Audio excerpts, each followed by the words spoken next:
ఆ చెరిపేసుకుని అడిగాడు ఆయన, ఏడుంది నువ్వు పర్మిషన్ పట్టురా నాకు చూపించు కాలేజీ అని.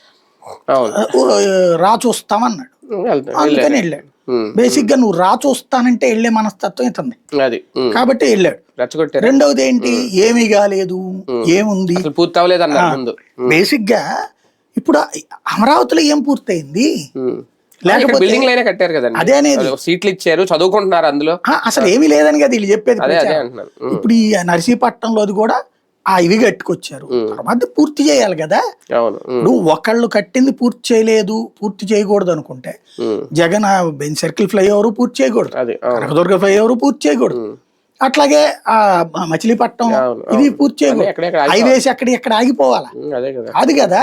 నువ్వు గత ప్రభుత్వం చేసిన దాన్ని నువ్వు కంటిన్యూ చేయాలి, అదే కదా నువ్వు అడిగింది.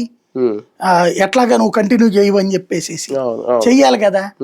అది చెయ్యకపోగా దాన్ని ఇక్కడ దుర్మార్గంగా ప్రచారం చేయడం, 8,000 కోట్లు అంటే అదేదో పెద్ద అమౌంట్ అయినట్టు. ఇవాళ జనాలకి 8,000 కోట్లు ఒక ప్రభుత్వానికంటే ఆఫ్టర్ ఆల్. వీళ్ళదేదో నిన్నేదో మాట్లాడారు, నాకు నవ్వు వచ్చింది. 500 కోట్లు ప్యాలెస్ కి పెట్టుకున్నాడు, మరి ఆ ప్యాలెస్ ఇచ్చేసేయండి ఆయనకి, అయిందే కదా ప్యాలెస్, ఇచ్చేయండి. దాన్ని అమ్మేస్తే కూడా 7,000 కోట్ల రూపాయలు వస్తుంది నాకు తెలిసి శుభ్రంగా. ఆ 1,000 కోట్లతో తీసుకెళ్లి పెట్టండి.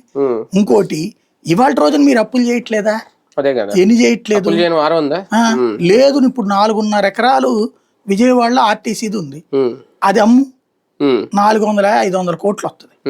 అట్లాంటి పెట్టుబడి తీసుకొచ్చి దానికి, ఇది పెట్టుబడి, భవిష్యత్ తరాల పెట్టుబడి.